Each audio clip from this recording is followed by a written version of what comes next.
Bit of a casual tilt today. I wanted to talk about psychopaths and empaths, the two sides of the human race.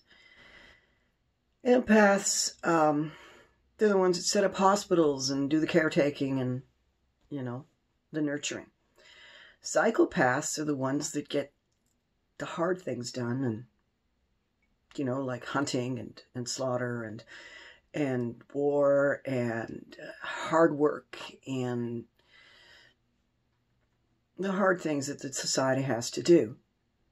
You turn to the people who do not feel an emotional connection to their work the way that an empath does. And in a balanced society, you're going to have both, and whatever balance that society needs to accomplish what it's going through. So if your society is being attacked by a psychopathic neighbor, your psychopaths are going to become more important to you. And if instead you're in a time of disease and illness, your sociopaths are going to become more important. Or not pardon my language. It's the trouble when you try to use a technical term for a non-technical generalization. Please forgive me. Shall we call it the actors and the carers and the servers? No. Any term that I'm going to use is loaded. But these are two types of human nature, which are natural and omnipresent. The thing that I wanted to say, though, is that we've been feeding the psycho part instead of the empath part too much. They've become too big and strong. And I'm going to use a story that is purported to be a First Nations story of old. Truth, I do not know. But this, if you haven't heard it, I'm going to tell it to you. And if you have, please forgive me. Or perhaps you enjoy hearing it again. And I'm going to sketch it quickly. It's a grandfather and a son are speaking. And the grandfather is trying to teach the son because the son has been bullying children and behaving in a unmannerly manner. And he says, son, inside of each of us, there are two spirits, wolves. One is kind and loving and generous. And one is selfish and hungry and aggressive. And the acts that we do are how we feed our wolves. And the wolf you feed is the wolf you will become, the person you will be, and the wolf that will win. And so the acts that you do feed the wolves. So when you do a kind act, you feed the kind wolf. When you do a cruel act, you feed the cruel wolf. And in this way, the grandfather taught the child that his momentary actions have long-term consequences affecting himself as well as the people he's affecting. And so you don't necessarily have to appeal to empathy, to appeal to someone's social nature, because the condition that they're putting the world in when they're being a sociopath or a psychopath or a pathypath, or the selfish acts that you do actually come back to you. In paganism, they say it comes back threefold, that what you put out into the world comes back to you triple. So if you put out selfishness, you get triple back. If you put out hatred, you get triple back. And these are all very ooky spooky, stuff. But the point is that our society, as run by narcissists in media and politics and banking and stocks and, narcissists have risen to the top of all of these power industries because they are power-hungry people. It's one of their drives, and especially in a society that doesn't place any one human being in any position of importance unless they narcissistically grab power until everyone else notices them. Otherwise, you want to talk humility, humble, we're all equal, blah, blah. It's not very good for people who have a really powerful ego. And so they tend to rise to the top of power things, and they tend to gravitate into places where they're affecting our society as a consequence of their choices and their power grabs. Now, power, you must understand, can be represented by your place on the Forbes list, by the number beside your name, the wealth that you hold. You could call it money, but it really is about power, because money's worthless if it wasn't for the power that it holds. It holds the power to make other people do for you what you want done for you.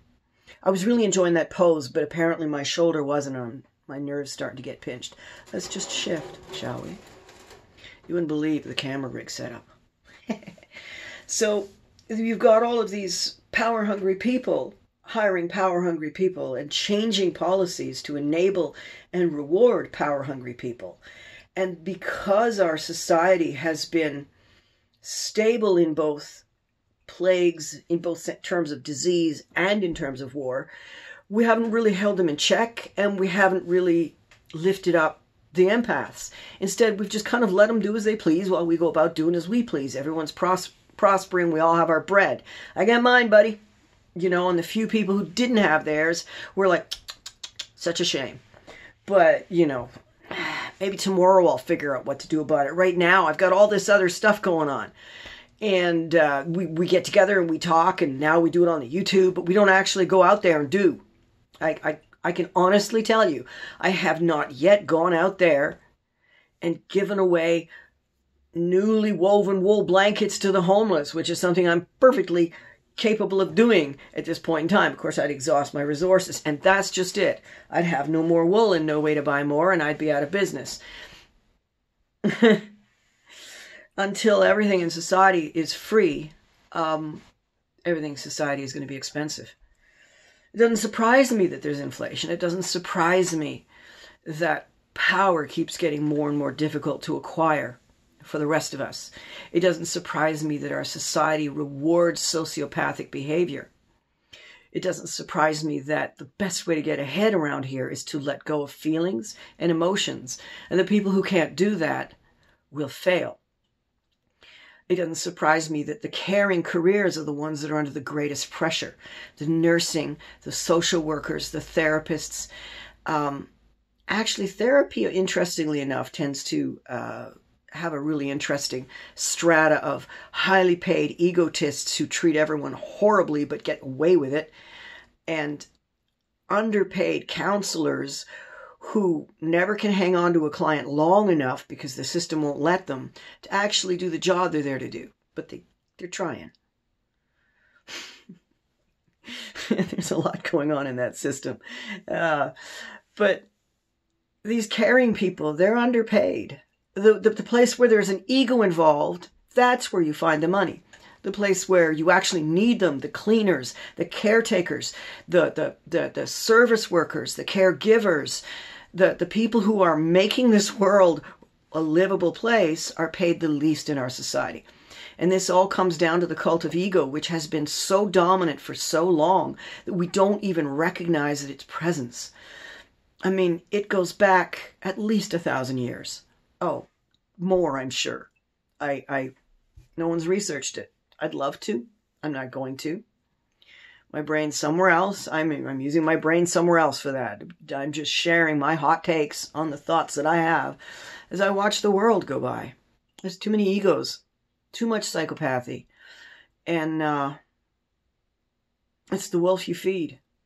I would strongly recommend that you stop feeding the psychopathic wolves in your world as much as you can immediately, to the degree that you're able. I mean, a lot of them, they've got it over you. You've got to yield up unto Caesar.